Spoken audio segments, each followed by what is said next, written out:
Humanity in Crisis will bring to you some of the biggest issues that exist in our world today. Each programme will tackle a different crisis, from gender equality and conflict zones through to poverty and child labour. In recent times, the world has been going through some profound transformations, and we live in a society that's rapidly changing.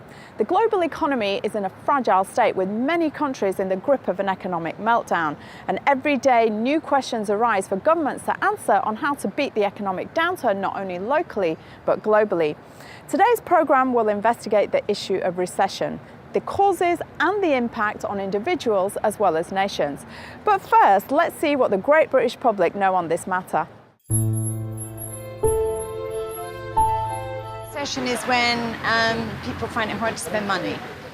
Well, from my knowledge, it's when all the banks got in a bit of trouble with giving out loans to people that couldn't repay them, and it affected the rest of the economy.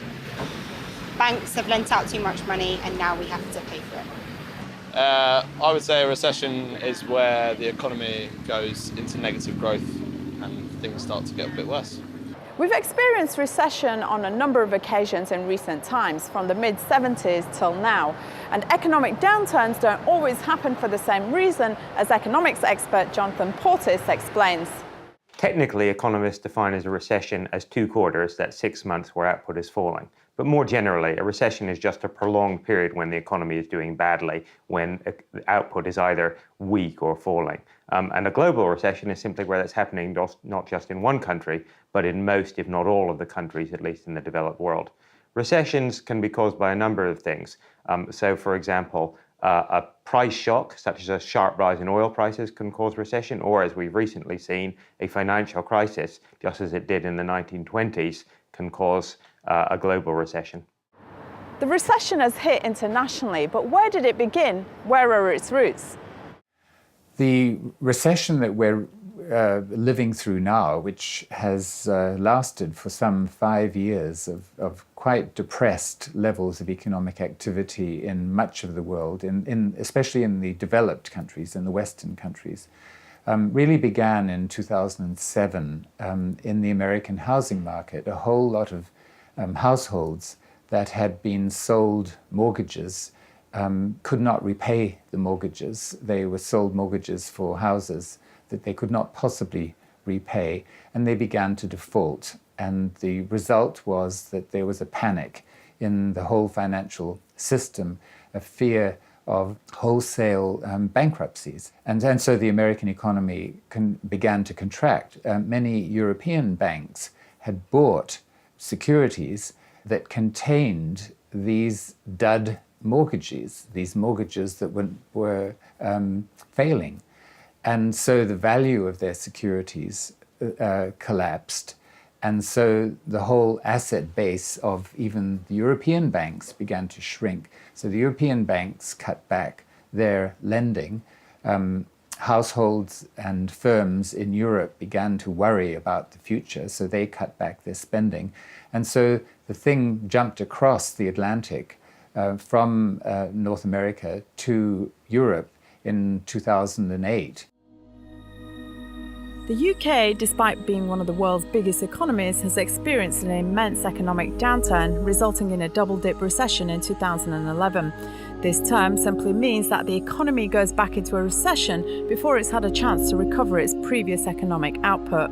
According to the Office for National Statistics, at the end of 2012, Britain's economy took a turn for the worse as the GDP decreased by 0.3% in the last quarter. But what is GDP exactly, and how does it impact the economy?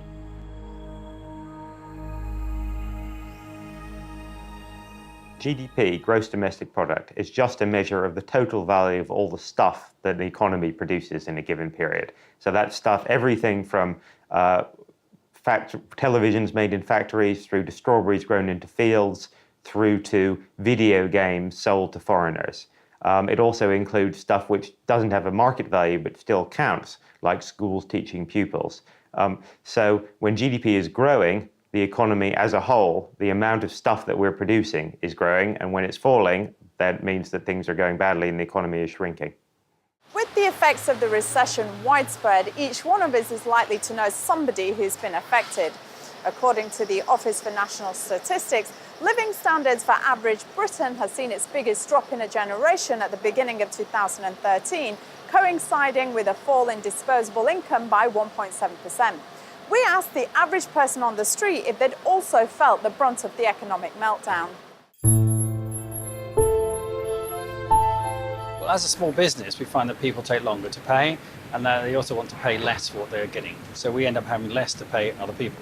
The recession itself hasn't really affected me in such a way, but I have noticed it because I grew up in a small town, and you see all the independent businesses and small businesses all closing down that were there, making the town quite special to the people. I'm looking to do a further degree and I won't be able to afford it because it's £9,000 a year. Even if I have a part-time or a full-time job for a year, I won't be able to afford to pay the whole 5 years off myself. Well, I mean, I got made redundant earlier this year and it's been really quite difficult for me to find a job. I mean, I have got a job now, but it was a lot more difficult, and I think that must be due to the recession. It's taken me quite a few months. Severe problems with the economy are damaging, and the reality of the impact of the recession can be seen in many ways. Unemployment. The lack of job security, pay cuts and reduction in work hours has been widely shared across all population groups, and in some nations like the US and Spain, unemployment has risen to historic heights. Reduced lending. A decline in bank lending results in lower investments. A shortage of mortgages results in less people buying houses, weakening the housing market. Construction industry. With reduced spending on homes comes reduced requirement to build new homes, and with a decline in business, there is lesser need for new office buildings and other professional establishments. Consumer spending. Expectations are important factors in establishing the rate of economic growth. If confidence is high, people spend. If confidence is low, people fear losing their jobs and spend less, contributing less to the economy, which in turn slows growth. These are just some of the impacts of an economic downturn, whether local or further afield. The current recession has pushed many people into redundancy and some into homelessness as a result of losing their mortgages and consequently their homes. What's the government doing to help these people?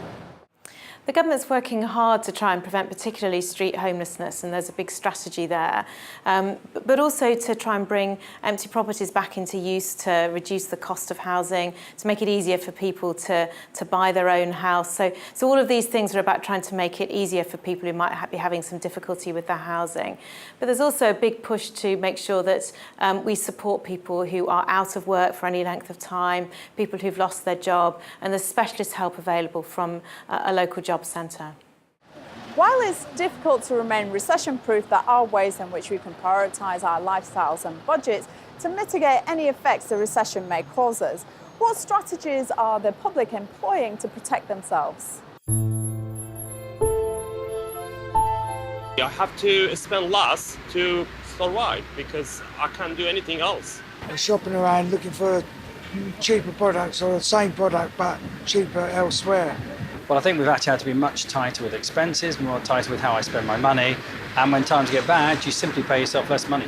I mean, I definitely check prices for things more than I ever would have before. I'm really conscious of what I'm spending. I don't go out as much, and I mean, holidays, I haven't had one in years. Many people have been affected by the financial crisis and are adopting different means in order to put their finances in order to secure themselves against a slump.